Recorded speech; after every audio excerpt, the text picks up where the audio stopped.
Olá, pessoal. Estamos aqui então, segunda parte da aula, controle de constitucionalidade.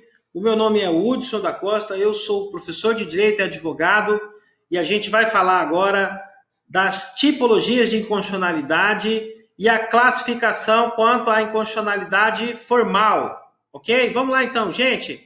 Essa modalidade aqui de inconstitucionalidade, também intitulada nomodinâmica, né? Isso daqui diz respeito, então, quando o vício que afeta o ato de inconstitucionalidade decorre da inobservância de algum rito do processo legislativo, tá? Ou quando ocorre também a incompetência, né, do órgão que editou o ato inconstitucional, tá ok? Vamos tentar entender isso daqui. Olha só, né? A gente está tratando aqui, então, da primeira classificação quanto à norma constitucional violada, tá? Eu tenho aqui, então, duas espécies, a inconstitucionalidade material e a inconstitucionalidade formal, né? Olha só, primeira que vai aparecer para mim aí, ó, a inconstitucionalidade formal, ela vai se subdividir em propriamente dívida e dita e orgânica. Ou seja, as inconstitucionalidades formais propriamente ditas, por sua vez, vão se subdividir em de natureza subjetiva, que é quando o defeito deriva da desobediência à iniciativa constitucionalmente estipulada, ou da propriamente dita objetiva, que é quando, nas hipóteses em que o vício está na desarmonia com as regras atinentes aos outros atos do processo legislativo, né, de gestação da norma, que não seja em decorrência o quê? Da iniciativa lá da natureza subjetiva, tá certo? Tá? E por último aí tem também a inconstitucionalidade formal orgânica, né, que é quando há desobediência à regra da competência para a produção do ato. Aqui diz respeito à invasão da competência do ente público. Então vamos lá, então, vamos descendo aqui um pouquinho aqui para a gente poder entender cada uma delas aí, tá? Olha só então, a inconstitucionalidade formal propriamente dita, né, é um defeito na formação do ato por desobediência ao trâmite do legislativo, tá? Quando ela se dá na forma subjetiva, né, é quando deriva da iniciativa estipulada. Olha lá, vamos exemplificar aqui, que daí fica mais fácil da gente visualizar na prática. Ó, exemplo aí de norma inconstitucional formal subjetiva.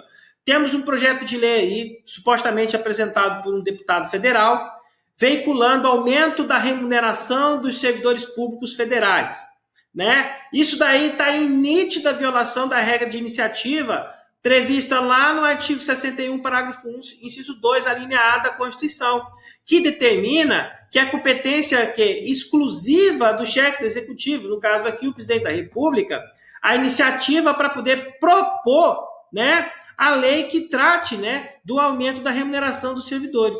Então vejam aqui no caso, como houve aqui um vício formal da iniciativa, a gente classifica isso daqui então como hipótese então de inconstitucionalidade formal subjetiva. E a inconstitucionalidade propriamente dita objetiva. O que vem a ser isso daqui? Vamos lá, vamos entender, tá? Aqui vai acontecer naquelas hipóteses em que o vício está em desarmonia com regras atinentes aos demais aspectos lá do processo legislativo de gestação da norma, tá certo? Então, olha só, quando você tem um vício do processo legislativo que não diz respeito à iniciativa para a propositura da lei, aqui a gente está diante, então, de um vício formal, propriamente dito, de natureza objetiva. Vamos tentar entender isso daqui na prática? Olha lá o exemplo aí na tela, ó. Pode-se mencionar uma lei complementar aprovada em uma das casas legislativas por maioria simples e não absoluta. Olha que interessante aqui. Lembra lá da regra do 69, que trata do quórum para aprovação da lei complementar? Aqui no exemplo hipotético aqui, você tem uma lei, né, que está tramitando lá na Casa Legislativa como lei complementar, e daí ela é aprovada com quórum simples. O que você teve aqui? Você tem um erro formal, mas que não diz respeito à iniciativa do projeto de lei. A iniciativa está ok, está correta. O erro aqui é o quê? É no quórum de aprovação. Como esse erro aqui, né, ele por si só, ele torna o quê? a norma inconstitucionalmente, a norma formalmente inconstitucional. Só que a classificação dela aqui é de natureza objetiva, porque ela não diz respeito à iniciativa, e sim, né, a outro aspecto do rito processual. Nesse caso específico aqui, com relação, então, né, ao quórum abaixo do previsto na Constituição para aprovação da lei complementar. Seria de 3/5 e foi aprovado aqui por maioria simples. Tá certo, pessoal? Então, nesse caso aqui, então, você tem, né, uma inconstitucionalidade formal de natureza objetiva, tá? E a natureza e a inconstitucionalidade formal orgânica. A inconstitucionalidade formal orgânica, tá? Ela diz respeito à desobediência com relação à competência para a produção do ato, tá? Então aqui ocorre, por exemplo, quando tem uma invasão de competência, uma usurpação de competência, né? Quando, por exemplo, lá um dos Estados-membros edita uma norma exercendo a competência que, pela previsão do artigo 22, por exemplo, deveria de ser da União. Tá? Lembra lá quando a gente está estudando lá a organização do Estado, a gente tem a regra lá da divisão, né, da competência constitucional dos entes públicos, lá do artigo 21, do artigo 22, né? O artigo 21, que trata das competências de natureza administrativa exclusiva, do 22, que trata das competências de natureza privativa da União, do 23, que são da competência comum, e o 24, que são da competência concorrente. Então, quando você tem ali uma situação em que há, né, uma flagrante usurpação dessa competência, ou, como alguns doutrinadores colocam aí, a invasão da competência de um dos entes, né, de um dos Estados-membros, né, por exemplo, nesse caso aí, então, a gente teria o quê? Uma inconstitucionalidade formal de natureza orgânica. Portanto, olha só, o que a gente acabou de tratar aqui, hein? Vamos lá, hein? Para a gente poder não se perder, hein? Olha lá, a inconstitucionalidade formal subjetiva, que deriva o quê? Do vício da iniciativa do projeto de lei. Que mais que a gente falou aqui?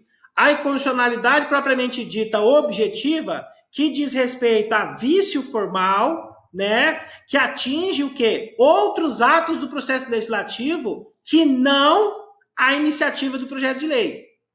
Tá? E aqui, por último, aqui, a inconstitucionalidade formal orgânica, que vai dizer respeito ao quê? Ao vício, né, da competência para a produção do ato. Aqui sim diz respeito ao quê? A invasão e a usurpação da competência constitucional, de acordo lá com a regra do 21 até o 24, né? E aqueles demais casos lá que também estão espaçados aí na Constituição Federal.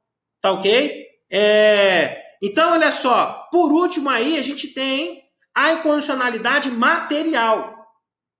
Então, olha lá, acabamos de tratar então das espécies de inconstitucionalidade formal, né? A formal subjetiva, a formal objetiva e a orgânica. E agora a gente chega então na inconstitucionalidade material, né? Que também é denominada aí pela doutrina de nomoestática e deriva daquelas situações em que há uma incongruência entre o previsto na lei e aquilo que dispõe o texto constitucional. Talvez aqui estejamos diante, né, da modalidade de inconstitucionalidade mais fácil de ser detectada.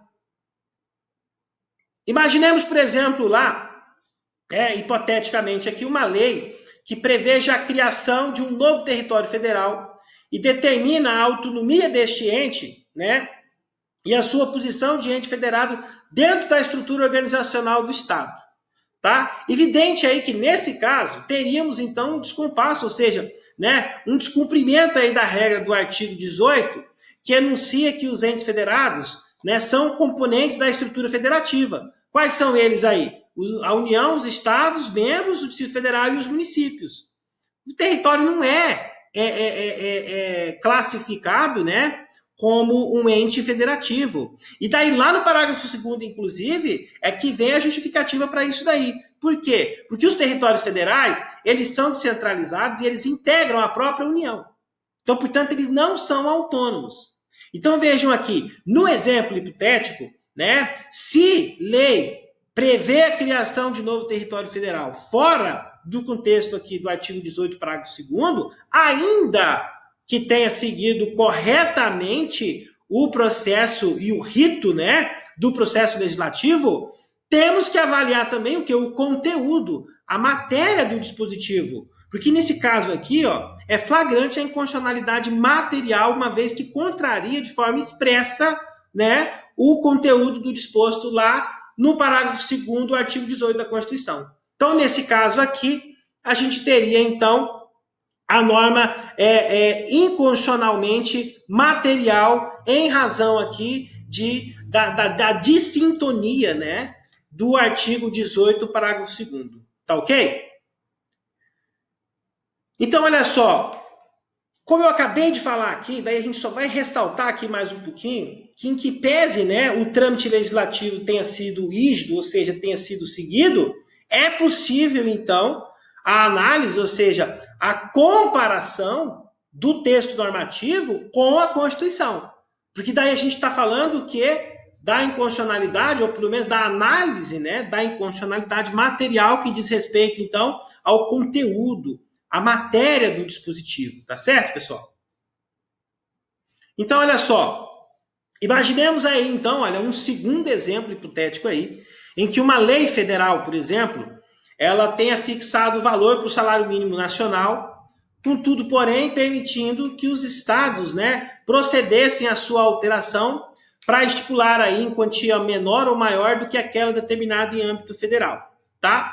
Supondo que isso daí seja verdade, esse dispositivo aí em questão, né, em que pese ele ter seguido rigorosamente aí o processo legislativo previsto para sua elaboração, ou seja, não tem vício de iniciativa, a competência para a edição do ato foi observada pela Constituição, mesmo assim, né, é possível ainda o vício material. Isso por quê? Porque pela regra lá do artigo 7º, o inciso 4 da Constituição Federal, né, lá dispõe que o salário mínimo tem o caráter o quê? De ser nacionalmente previsto e unificado. Ou seja, na hipótese lá de você ter uma lei que autoriza os estados a editarem, aumentarem ou diminuírem o valor do salário mínimo em suas respectivas localidades, né, em seus respectivos estados, isso daí, por óbvio que violaria, então, o dispositivo lá do artigo 7º, inciso 4, e daí, então, a gente estaria o quê? Diante de uma flagrante inconstitucionalidade material, uma vez que a norma constitucional veda a diferença entre as diversas regiões. Tá? Então, nesse caso aqui, também estaríamos o quê? Diante de uma inconstitucionalidade material, ainda que o processo legislativo tenha sido observado. Tá certo? Então, olha só, pessoal, vamos ficando por aqui. Essa foi a segunda parte da nossa aula. Daqui a pouquinho a gente volta. A continuação da nossa aula. A gente vai, então, analisar aqui a nossa o nosso segundo critério de classificação quanto à constitucionalidade, que diz respeito quanto ao tipo de conduta ofensiva, a inconstitucionalidade por ação ou por omissão. Daqui a pouquinho a gente volta, tá? Já, não sai daí não.